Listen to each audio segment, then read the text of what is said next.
What's up, guys? I got a couple of replays I want to go through. I played some really intense 2v2 games last night with Time Lord, and I want to get those up there. Menace was also there, as was Tanker, so uh, we'll do that. Um, I also have a game here against. Yeah, I got a few games. I got a few games. We're gonna just go through it, but I'll start with the ones as promised. This one was maybe my favorite game personally. Um, it was really really close. I was playing Malice Darkblade, and I'm still kind of getting the feel on him. And then we've got Time Lord playing his hero squad, and Dwarf player was Menace, and then we had Tanker playing the Vampire Counts. So going over the army list really quickly. Menace brought the Ungram, Runesmith, and Felix combo. So the Runesmith drops the damage resist, Felix power heals, and Ungram kicks ass. On the other hand, we have Time Lord countering with a hero squad of his own. He's got Tyrion, who you basically have to kill twice because of the Heart of Avalorn proc. He's got the Noble. He's got two Flame Spires. Again, you basically have to kill them twice. So if you count that as like, it's almost like two single entities because you have to kill it twice, right? So it's like almost like 1, 2, 3, 4, 5, 6, 7 duelist single entities, and then the Flame Spire is like 8. So it really puts a lot of pressure on you to have like things that can kill single entities. Then he's got the Mage of Life in the back, who is going to be pumping really annoying heals into all of them. Annoying because I was on the other team. If it's your team, you probably love it. Tanker went with an opposite strategy. He didn't bring a lot of heroes, which I don't think is the best way to play vampire counts because they shine in their leadership department. They have amazing heroes, so why not bring them? Even if you bring just a right lord on foot or something, it's super cheap. You can get one for like 200 or 300 gold. But Tanker likes to play a horde style, and because Time Lord went so elite, I guess he wanted to provide some sort of infantry. So the the Von Karnstein Lord is the one that offers the Vargoth summon.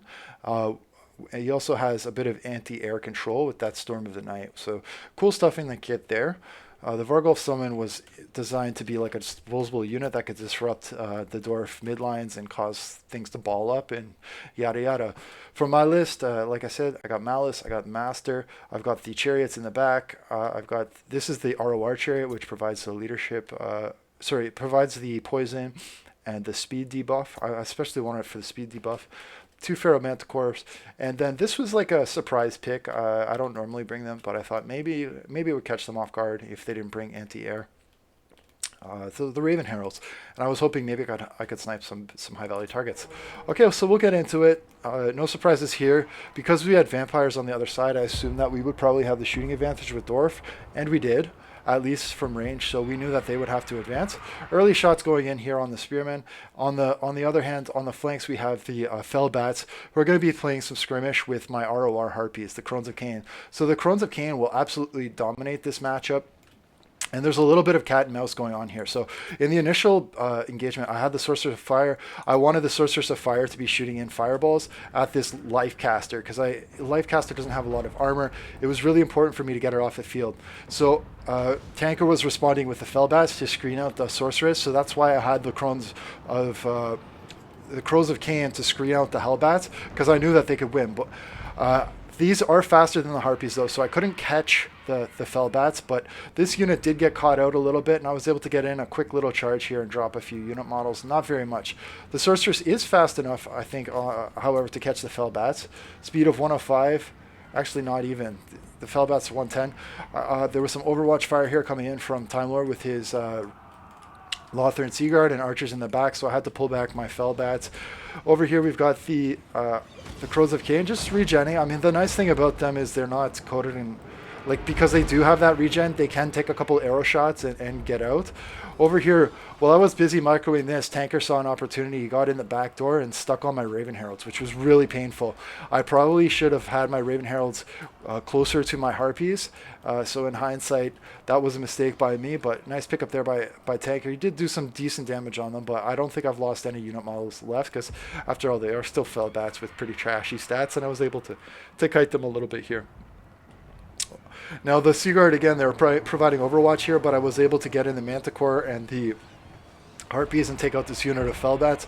So some of that overwatch from the air is getting chipped out. Unfortunately, I was able to fight them before these the flying squad arrived, and I didn't have long there though, because Time Lord did react to that and he sent them over. But if the fellbats were fighting there with the flying squad, I would have had to just concede that, because I don't have enough to challenge the air. And it was nice to at least get the pickup on the fellbats over here. This unit of fellbats, I guess, has decided to give up chase of the Raven Heralds. The Raven Heralds are pretty fast. They're no slouches. 105 versus 110 on the fellbats, so the fellbats could catch them, I guess. But fortunately, because they've dropped chase, that means I've got an opportunity to go shoot this Lure of Life caster, which is something that I will be doing. The Fellbats have decided to dive in here on the cannon, and over here we've got Massive Disruption, so I'm going to just slow it down a bit here because there's a lot going on. Manticore is getting dived by the Flamespire and the other Flamespire and the Frostheart, so it's going to die. It's rampaging also in some Spearmen here, but it's got the Giant Slayers nearby. So, I mean, that's pretty much, it's just a wash across the front line there. The Karen Wraiths are a really good choice against miners with blasting charges. Sorry, against Dwarfs in general, because they have the high AP, and they just got the buff in the last patch too. But I was expecting to see Karen Wraiths because I knew my ally was a Dwarf, and I thought, okay, so we're going up against Vampire accounts for sure. He's going to want to bring some Karen Wraiths. So as an insurance policy, I did bring the Sorceress of Fire with Flaming Sword of Ruin, and I wanted to drop the Flaming Sword of Ruin over here to buff up these Sisters of Slaughter, which you will see me doing shortly. With the Flaming Sword of Ruin, they do a lot of damage. The high melee defense makes it difficult for the Vamps to land hits, and they should be able to kill the Karen Wraiths very, very quickly. So over here, the Chariot does get tied up by the Ravagers of Rakarth, and Storm of the Night is going to go down on the Crones of Cain, just preventing me from bringing them over. But the Raven Heralds were able to snipe out the Mage of Life very, very quickly, which was super fortunate for us because I didn't want to have to deal with heals getting pumped into Time Lord's Lord and the Flamespire. So even if these guys were to die now, they've already done their job now because they've shattered the Lure of Life caster. I'm okay with that trade. The Storm of the Night is dropped, but it did a lot of damage to these ROR Harpies, so they are going to regen up, but they're pretty shaken from that experience. The Manticore and other things are going to have to dive down and try and clear these Karen Wraiths off the cannon. I want to keep that pressure there. I probably should have been active with this Chariot. Maybe I could have dove the Chariot in and broke that off. But over here, you are going to see the Flaming Sword of Ruin going down, and these Sisters of Slaughter are going to be just wrecking everything over here. They're going to start rotating around here to come in and hit a rear charge. Over here, the Vargulf diving into the midline and absolutely going to put a ton of pressure on our backline. And again, this is a disposable unit, right, because it's a summon, so it's going to tie up a ton of resources, pressure the cannons. Very, very nice pick, I think, from Tanker to bring that Lord. I mean, certainly he's keeping us really, really busy. While Time Lord is microing those sort of individual entities. I will say that these archers are going to have to choose their targets carefully. Maybe they're going to shoot the Giant Slayers. I'm not sure. We're going to have to, when I actually played the game, I didn't watch too closely to see what they were shooting. It does look like they are going in on the Giant Slayers, and that is... maybe Bleak Swords. I'm not sure. Maybe they're getting screened out a little bit here. Dwarf Warriors are holding the line. Runesmith and the Hero Pockets just holding the midline. Over here, some charges are getting into the Graveguard. Just trying to break those off. Backline, we've got Tyrion and the Noble coming in. They're going to be shutting down this cannon probably once and for all. But it has pulled them into our midst here. Sisters of Slaughter, like I said, they've got that rear charge in. They're going to start clearing through these Crypt Ghouls. Again, the poison is also helping out the Dwarf Warriors just to live a little bit longer. Malice got in it with the Vampire Lord. Probably I should have just stuck that fight. I thought it was Vlad, actually, and I think I misread that. The Von Karstein Vamp Lord, he can probably just take that Lord in a fight, and that was probably a mistake. I don't know if I was backing away from him or what. I don't know. I don't know what was happening there. Over here, the Chariot has gotten into the back line, just disrupting the shooting, making it a little bit, giving a little bit of breathing room for the Giant Slayers to do their job, even though there is a lot of spears and other things. But I think maybe a bit of an overreaction here to pull everything back. We'll see. But I'm gonna pull the Chariots out here before the Spearmen arrive. Over here, the Master and the caster and other things are going to try and break off these Graveguard. Master gets charged by the Flame Spires. That's really painful loss for me. I'm going to try and pull him out ASAP. Over here, the right flank is going really well for us. So left flank is getting really sketchy really quickly, but the right flank is going well. I am bringing Malice Darkblade over here to try and even the fight a little bit and maybe bail out my Sorceress. I got a couple of buffs going down here. Maybe an overreaction here by Time Lord. Maybe he could have fought that. I don't know, but Slayers are coming over here. Malice plus Slayer is probably not where those Flame Spires want to be. Shots are going to come in here, so we're going to just keep trading, and Malice is going to have to be on Flamespire and Tyrion duty, just rotating from side to side wherever they are. Maybe this is an opportunity to go and finish off the Vamp Lord, but he still has his turns in here. He still has a lot of tools. And Sisters of Slaughter have now picked up a Chevron, just cleaving through stuff in the back line here. So basically, everywhere I send Malice, they're going to send Tyrion and the Flamespires and whatever to where he is not. I have to keep my Sorceress of Fire alive, and I don't want her to be up in the air because the Frost Dart Phoenix is just sitting there providing overwatch. As soon as she gets up in the air, she's probably going to get killed. On the other hand, if she is on the ground, she can still be charged, and I will probably be losing my Frost Dart here. Another bounce spell, I think it's a bounce spell cast from the Von Karstein Vamp Lord, finishes off my Manticore, so some very painful stuff over there. But got the Ravagers of Rakarth still online. They can start chipping away at things. I think we need to finish off this Vamp Lord, and I do send in an attack here to try and seal the deal on him. Because unlike these Flame Spires who can keep, picking up in the air and kiting and picking up in the air and kiting, this guy cannot. So we can drop some attacks here on the Von Karstein Vamp Lord. At least that forces maybe some sort of response. Whereas I have no hope of catching these other things. The Ravagers of Rakarth, I guess, do have a bit of a snare, but that's about it.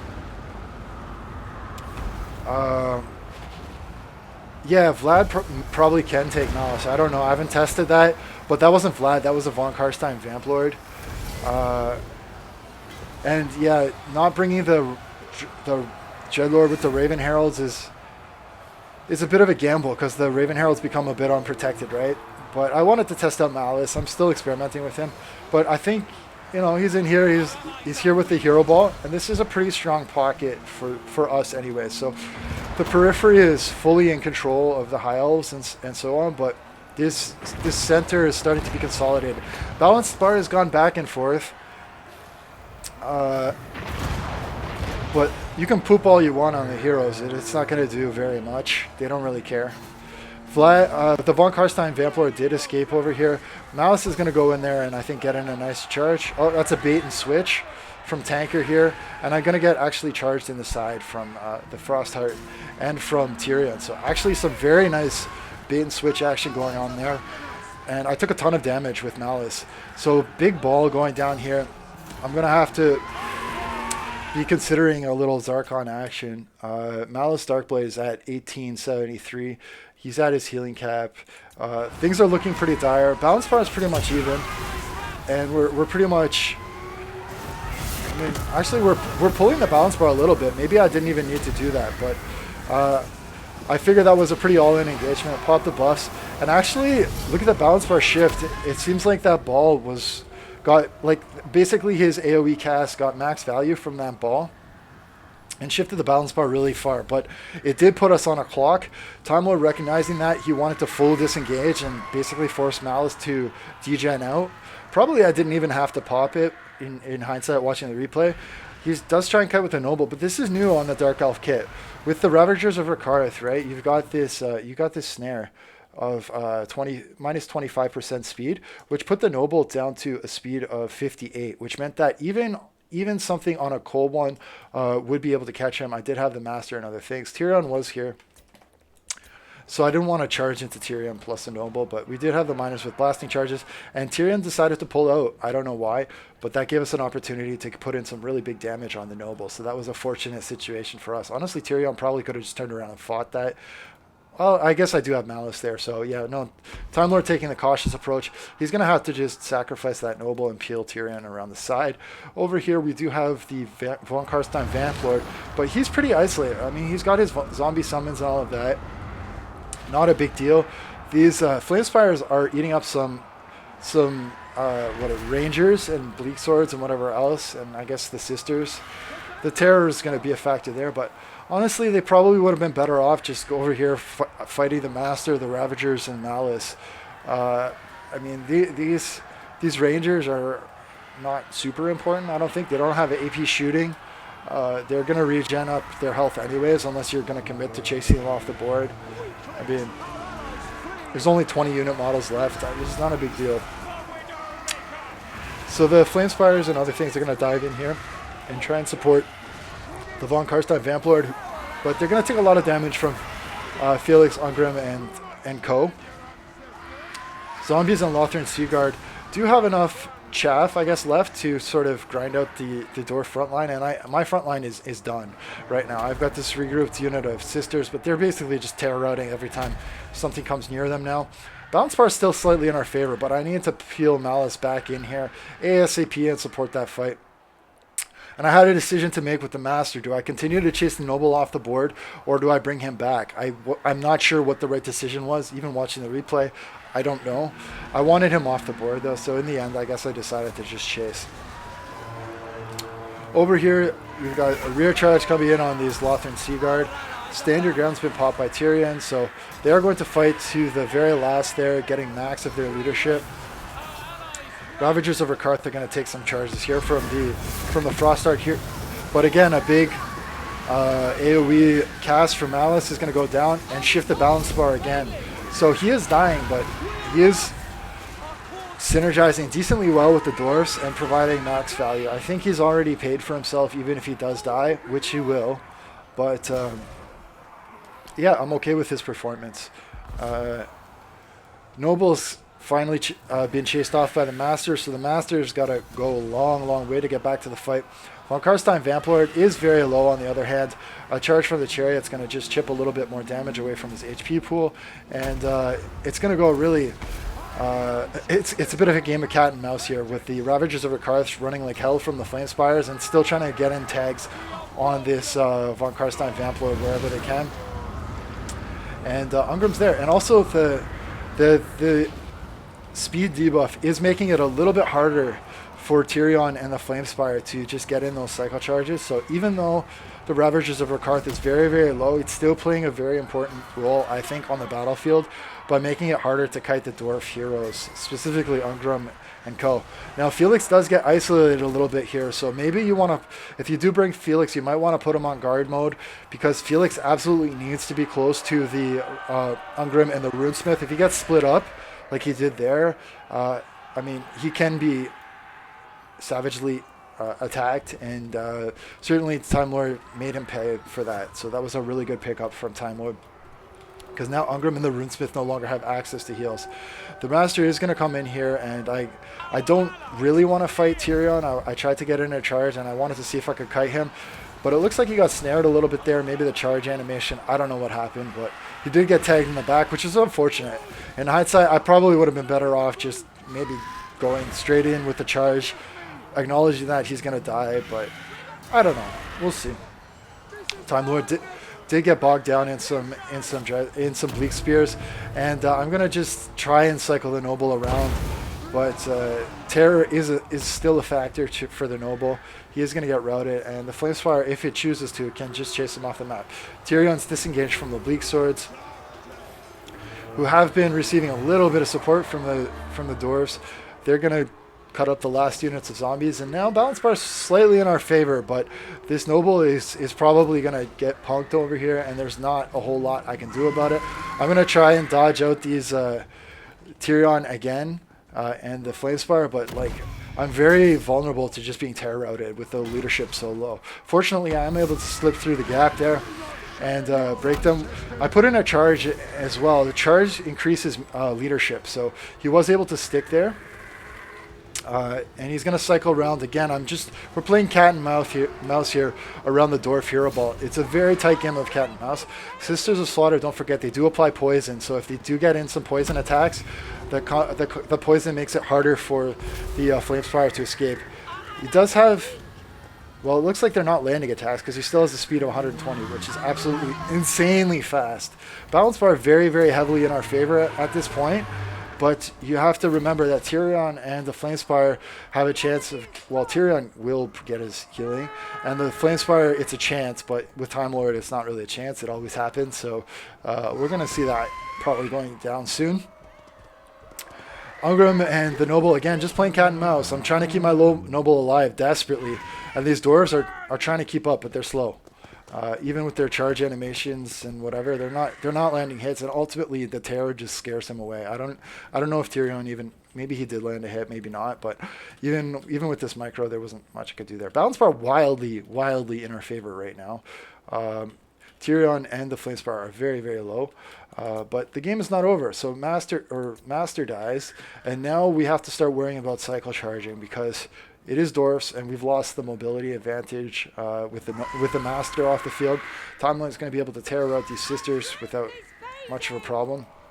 I'm going to try and pull them in the back line and try and cycle out, but it's going to come down here to the final grind, and what do you know? Flamespire Phoenix props up to full health, and look at the balance bar just shift with that one revive. So it's a 50% chance of going off. It went off. And all of a sudden, a battle that should have been sort of decisively in our favor has shifted to the other side. On the other hand, Ungrim did get in a pretty good charge there, I think, on Tyrion. He's going to get chunked down. Balance bar swings again back towards the middle. So it's just a really intense grind here. Ungrim's trying to land hits wherever he can. Sisters of Slaughter are going to get charged and break off. Tyrion got his HP proc too. So again, balance bar is shifted wildly in favor of our opponents. Again, Time Lord getting that heal from Tyrion. My emotions are just all over the map now. I've already called for counseling at this point in time.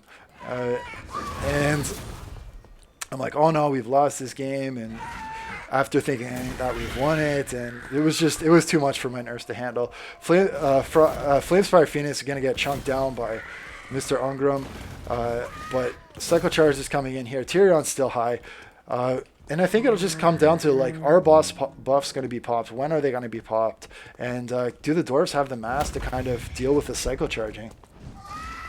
Flamespire going to go in here, chunk out the Rune Lord. Rune Lord's down. Balance bar is so far in our opponent's favor that I was worried it was going to be army losses, but Ungrim is unbreakable.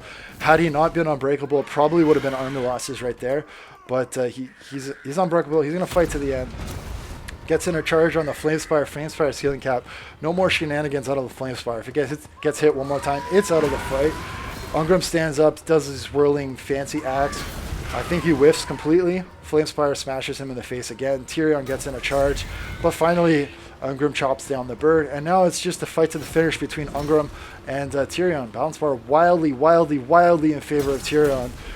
The stand your ground, fate and riposte is going to be popped. Ungrim is just failing to land hits against Tyrion. He's got 70 melee attack, but against the 108 melee defense that we saw Tyrion there, it wasn't enough. Look at the balance bar. It's 100% red. We're down to just Ungrim with 100 HP. He's down to 175, but he lands a couple big hits, and all of a sudden the balance bar creeps back. Another big hit there. Suddenly the balance bar is almost at half, and one more hit there. He's just chopped the fuck out of Tyrion. Chopped the fuck out of him. Like I don't know how many HP damage, but holy crap. That is the closest game you will ever see. It was a blast to play. It was super stressful. I was a nervous wreck. This was at 2 a.m. in the morning or 3 a.m. my time. I was super tired, but man, what a game. So congrats to Time Lord and Tanker for pushing us to the limit, and Menace as well. Ungrim, he was the boss at the end of the day, and I pulled through the win. But a crazy fun game. So I got other games though. We're gonna do this one here. Wait, what is this? Okay. All right, this is one I haven't seen yet. This one is from Time Lord. Replay he submit. I haven't watched it yet, so we're gonna see how it goes. Apparently, the replay was called It Gets Toys, so I guess he's gonna do some schemy Skaven stuff. I would expect nothing less. It's nice because we're going to see some of the new DLC stuff showcased here too. We do have the angsty Dark Elves in action here with Malice Darkblade. We've got the Bloodrack Medusa. We'll see how that does. I still think they suck, but they look cool. There's cannons across the front line. Yeah, I'll maybe some live games later. We'll see. I probably later tonight. Okay, I'm live streaming at the same time, so I'm also replying to people. But Ikit Zap Zap Cannon is going to be trading shots. Actually, he's not going to be trading shots. It's going to be in range of the Dwarf cannons. It looks like it's shooting at Ungrim, which is maybe not a bad idea, but the cannon should be able to delete the Zap Zap cannon without any problem. Dark Elves are going to move up here. We got Grail Knights coming in on the side. Hey, Raven Heralds. 2 games in a row we're going to see the Raven Heralds. We're all Pegasus Knights going over to mess them up. That's the right choice. They will absolutely do that. But Dark Shards are here. They're going to put in some Overwatch fire. Raven Heralds need to be rotating and kiting over here, shooting towards the Grail Knights. I don't know who's playing the Dark Elves, by the way. This is not me. Maybe they're on skirmish mode. It looks like they're going to skirmish over to a corner and probably die. Oh, no. So it looks like a decent player over here. They've pulled them off skirmish mode or whatever. Actually, I don't even know if the Raven Heralds have access to skirmish mode. I don't remember. I think they do. Yeah, there's something weird about the Medusa. I think they're going to have another look about that unit. Like, I feel like for killing infantry, there's just other stuff that does the job better. It doesn't have a lot of speed, and it's kind of like an in-betweener with no real role on the battlefield, from what I can tell. Wow, look at this. Ungrim Iron Fist getting absolutely erased by the Skaven shooting. These Death Dealers with Rattling Guns and the Warplock Giselles. Oh, these are the... Okay, so he's got the campaign units in here, which are going to be blinding Ungrim and doing a ton of damage, as will these Rattling Gunners, which are suppressing and other things. So this is not like a regular game, I guess, because we are seeing campaign units, and they're absolutely smashing the face of Ungrim right now, who, don't forget, has been taking shots from the Zap Zap cannon from earlier. Interestingly, the Zap Zap cannon is rotated onto the Giant Slayers, and I don't know why these cannons have not been shooting the Zap Zap cannon, but Zap Zap cannon is still online, so it is doing a ton of work. The Dwarfs, this is the other mistake. Like, you see this again and again and again with Dwarfs. If you go like this and you keep your infantry super close to your shooting, which is comfortable, like, Dwarf players love this. They think it's comfortable, but the mid-range shooting can come into range and just start erasing your cannons, basically. Like, once Ungrim's dead, Time Lord can now shoot his mid-range shooting onto the cannons and just erase it. And so that's why it's really important to have a screen that can take some map control and prevent the mid-range shooting from just erasing your cannons. You probably want a bit more mid-range shooting, like 4 cannons. Honestly, it's too much, I think. And if you were going to bring 4 cannons, then you probably should have had the Dark Elf screen in front of the Dwarves, and then they could have dealt with the Skaven while the Bretonnians were over here doing a little, I don't want to say a circle jerk because they're in a line here. This is another sign of a new player. Like, you're just asking to be line spelled here, and turns out, wow, as predicted, they got line spelled, and they're going to lose half of their army off of one cast. That's absolutely insane damage. And okay, that's so funny because usually the head, it kind of like veers off from one side to one side or the other, but this one went like straight along the lines. That's hilarious. So super disciplined burning head literally erased like 6 units of Bretonnians at once. But the Ground Knights got into the back line and did absolutely nothing against the Dread Spear. So I think the Dark Elf players is doing the right thing. On the other hand, where are the Raven Heralds right now? I think that the Peg Knights are still chasing the Raven Heralds around. They will catch them, I think. They're faster. But, I mean, the Raven Heralds have bought a lot. I mean, they've bought time, I guess. Meanwhile, the Bretonnians are just getting plowed in that front line.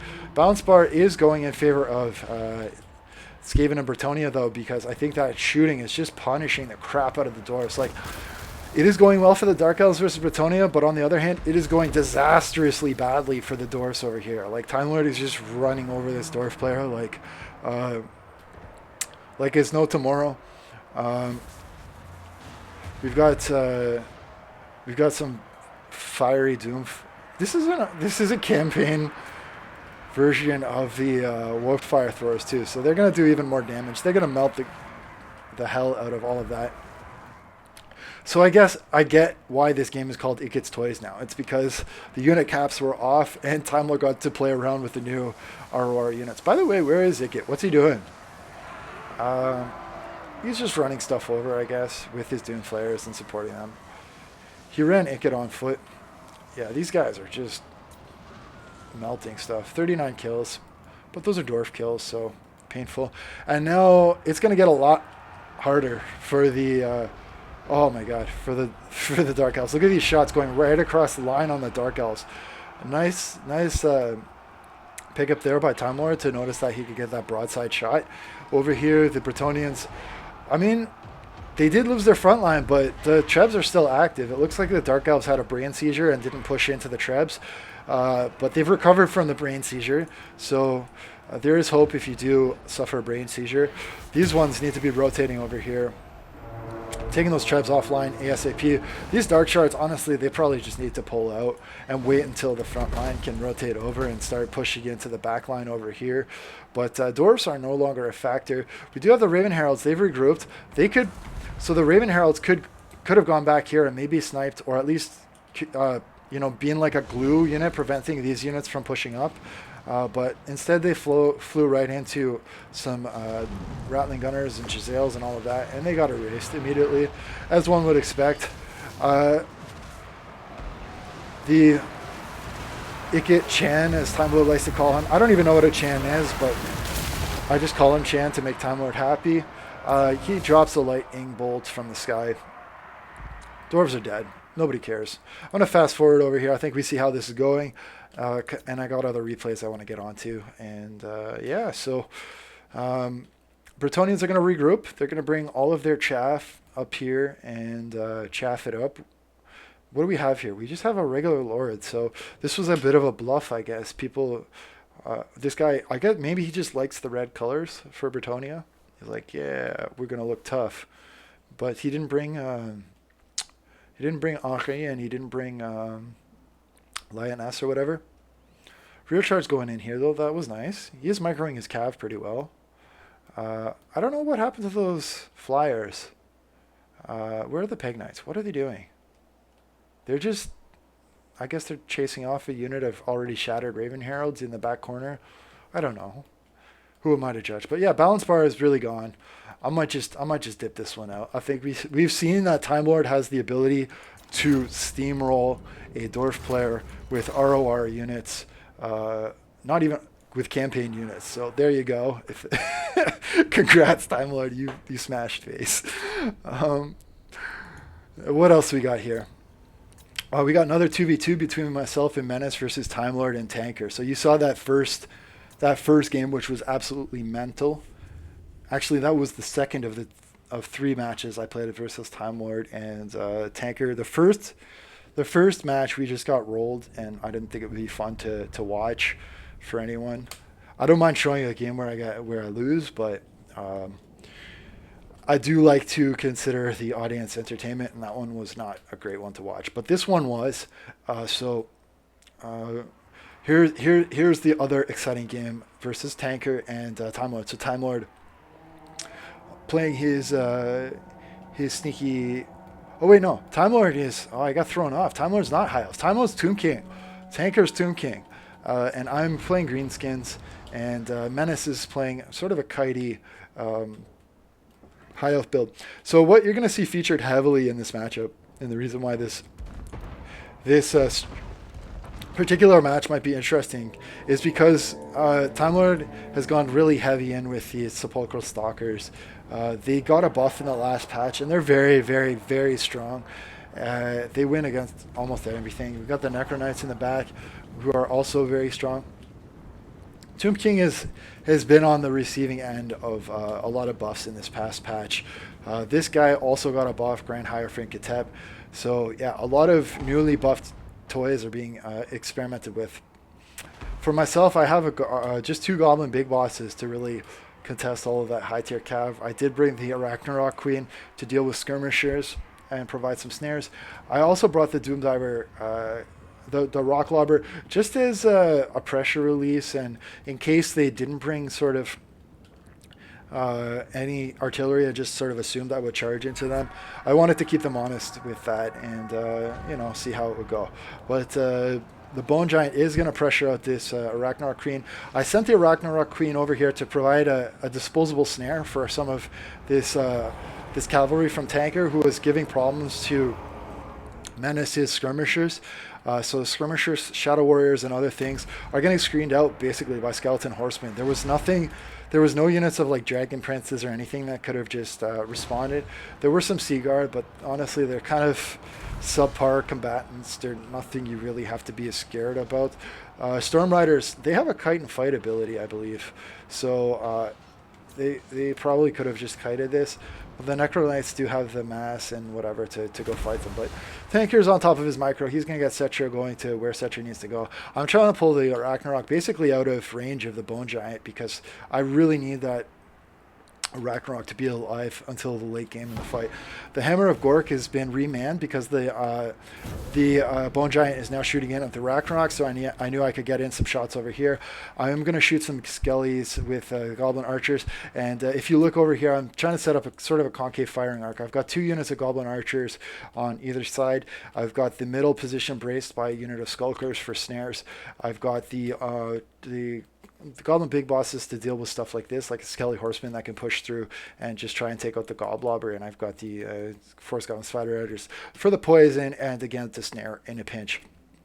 In the back, I do have a unit of Broken Tusk Mob, which maybe I could have been more aggressive with, but they do have low leadership, and I wanted to save them for I guess, desperate times. Probably, in hindsight, watching the replay, seeing the build that Menace had and his lack of sort of cavalry, I should have sent those Broken Tusk Mob over there. So that was a mistake on my part.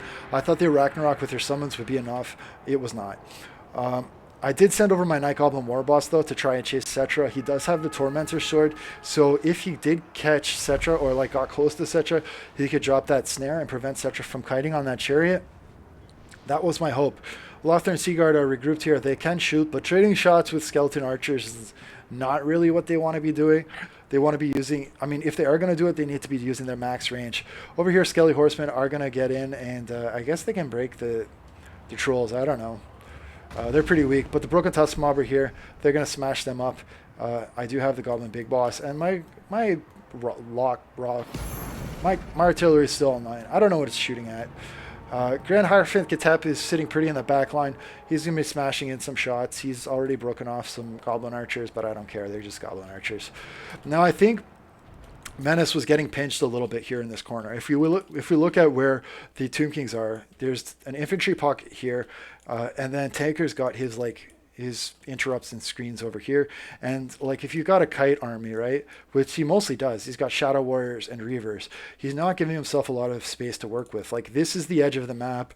This is the space you have to kite with. So Tanker's essentially forced him in all of these skirmisher units into a situation where they can't kite.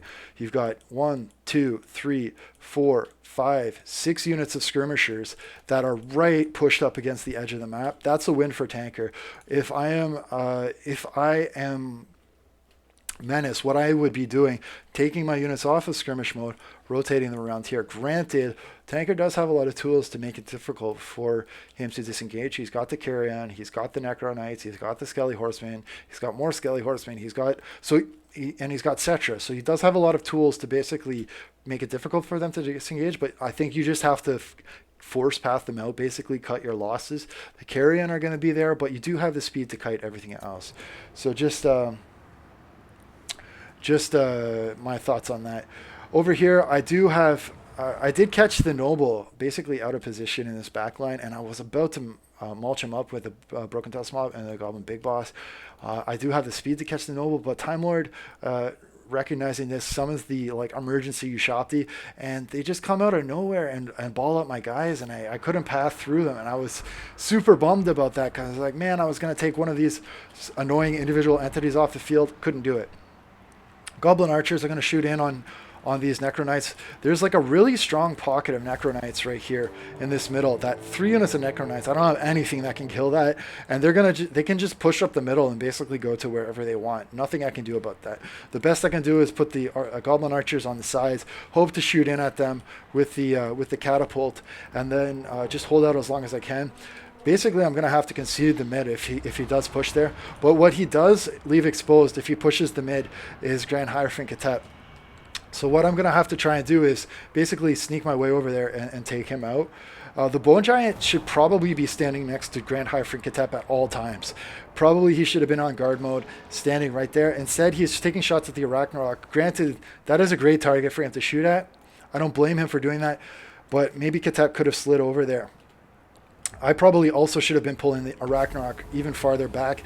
It's getting shot in the back there. I think my micro is just being taxed, and I didn't notice that the Bone Giant had moved into range again. Alariel's going to get stuck up here a little bit in some Tomb Guard with Halberds. That's not where she wants to be. She's taking a lot of damage. She has the speed to kite that, and she should be kiting it. Over here, all of the skirmishers have died. Cetra's just basically gone to where he wants. I did get the Night Goblin Warboss in on Cetra. This is the target I wanted him to hit, aside from Grand Hierophant Ketep. But actually, I was super disappointed. Even with the Wog popped, he was losing straight up to Cetra. I don't know why that was.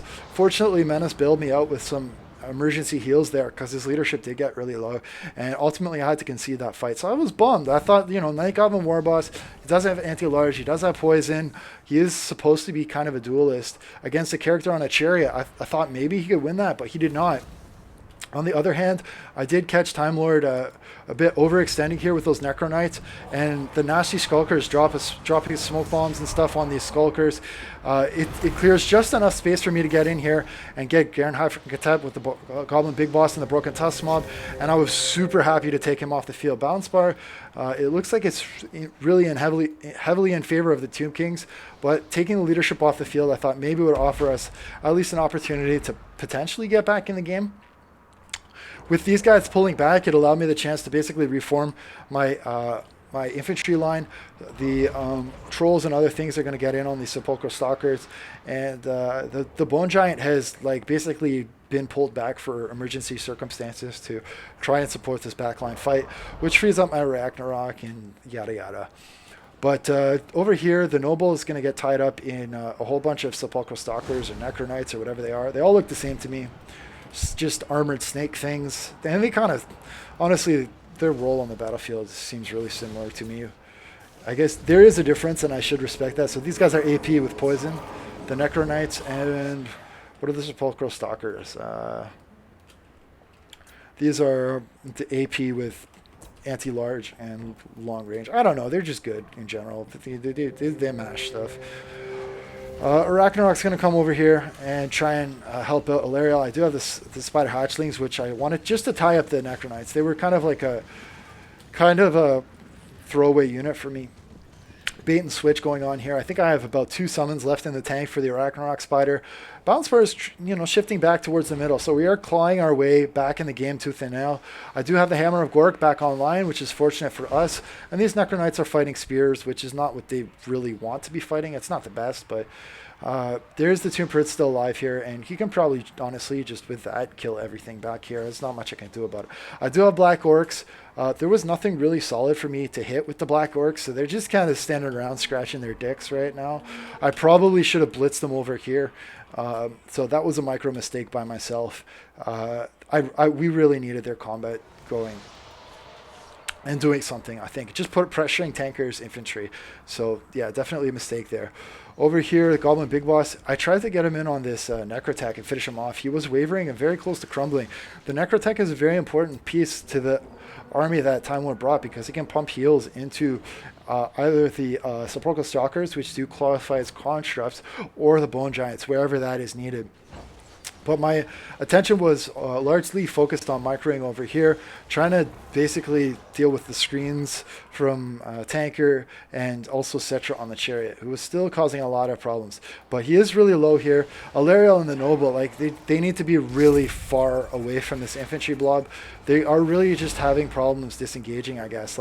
These characters really need to rotate away from that edge of the map where they were just getting stuck. But yeah, Time Lord Alarielle is probably going to die here because a summon did go down here from Tanker, and the mass of the Necro Knights plus the Shopti are just going to pin her in place, and she's going to get taken off the field. So a bit of a leadership exchange going on here. Katep is out. Alarielle and the Noble are on their deathbed over here. And Cetra, who's been like just so much to deal with, is finally going to get pinned. Tormentor's sword is going to go down. And finally, I can say, stop kiting me. Cetra is a nuisance to deal with. Normally, his speed is really high on that thing. And he's got blind and all kinds of other shenanigans. But yeah, over here, the Tomb Prince is just absolutely killing whatever it wants. On the other hand, archers can shoot. And even goblin archers with their shitty aim over time can chip him down. So they're gonna chip him down. Just regular basic bitch goblin archers with 300 gold version are gonna do the work over there. Over here, I do have my goblin big bosses on the field. They're pretty low on HP though, so it's gonna be a little sketchy with them. I can probably fight the Sepulchral Stalkers if the spider hatchlings are there. Maybe I should have dived them in here. That was probably a micro mistake again from myself. But I think I was trying to bail out this Noble who was really stuck in a bad spot. I don't really know. I don't know what I was doing. Don't play like me. Alarielle somehow escaped like that death ball. That was magic. She is a magical person, so yeah, but she runs out of magic here, I think, and she's going to get charged and shattered. The Noble over here, I don't know what he's doing. He's just playing with the Eyes of the Desert, I guess. He's going to get a charge. Probably killed a unit there. You get punked. There goes a snake. But he's also going to get like snared and fully surrounded. And he'll probably die unless he can pull out the back door there. Amazingly, Alarielle rallied. Like they pulling back those knights freed Alarielle. So she does magic again and survives. These big bosses need to be doing stuff. I don't know what I'm doing. This was, again, like 2 or 3 a.m. in the morning. I think what I was doing is looking for this, the chariot, for the hammer of Gork. I was trying to find on the battlefield where is the artillery. Do you see the artillery when you watch this replay? I couldn't find it. Apparently it's here somewhere, and I didn't find it till the very end of the game. But I couldn't spend like an hour and a half looking for that artillery. I knew it was back there somewhere. But I had to micro other stuff. Like, there's a game going on. I can't spend like 20 minutes just looking for artillery. But do you see it? I don't see it. I still don't see it. And I tried to press tab and like go to like the battlefield view, but you don't see the icon for it. You only see the icon for where the crew is at. You don't see the icon. There's no like indicator to show where the artillery was dropped. So I was like, crap. Balance bar pretty even. There's going to be consolidation over here. I do have some goblin archers still with a bit of ammo, so I think I can bait them to come to us. The Bone Giant is still pretty healthy, and he still has access to heals from the Necrotech, which is going to be a problem because terror is a big issue right now. I have the Arachnarok Queen, but the Arachnarok's really low. Alarielle's out of Winds of Magic at this point, which sucks for me. I don't know if it would have made more sense to put the wind, like, hypothetically speaking, if she did have heals, would it make more sense to put heals into the Night Goblin War Boss or the Arachnarok Queen? I think probably the Arachnarok Queen, honestly. It's got more armor. It can probably fight a little better. Of course, with Greenskins, leadership is an issue. There's another bait and switch. We're going to see a lot of bait and switches going on here. But I'm going to do a bait and switch of my own, send in the Black Orcs onto the Necro Knights, and then just basically charge right back and take out these Eyes of the Desert. They are losing decisively, so that's an okay matchup for me. Finally, the Black Orcs are doing what Black Orcs like to do, and that is scrap. They do have immune to psychology, so they're going to be at home, I guess, here with the Bone Giant. But Bone Giant's going to do some work here. He's going to cause some terror route issues to my Night Goblin War Bosses, which sucks for me. I have the Arachnarok, who should probably be in there. She's a little late to the fight, but she also is really low on HP. Spider Hatchlings are going to come over here, try and muck up these Necro Knights and just poison debuff them as much as possible. But yeah, it's looking dicey. Really what I needed to happen here is have this crew go back on the Hammer of Gore. I still, like, watching this replay. Oh, there it is. There it is. There's the one Hammer of Gork that's left. I mean, that could have been plopping shots into the Tomb Guard with halberds. But I couldn't find it. And like my Where's Waldo skills are absolutely shite. So yeah. So Ragnarok Queen gonna go in here and just give it to the Bone Giant. that is one matchup that the Ragnarok should be at home at. And Bone Giant's still winning. But no, now he's losing. Goblin Big Boss plus the Ragnarok are finally giving the Bone Giant more than he can handle. And he is isolated, so that's nice. But unfortunately, the Ragnarok is taking a couple hits in the back from the Sepulchral Stalkers. It's going to leave, and that means Bone Giant is okay.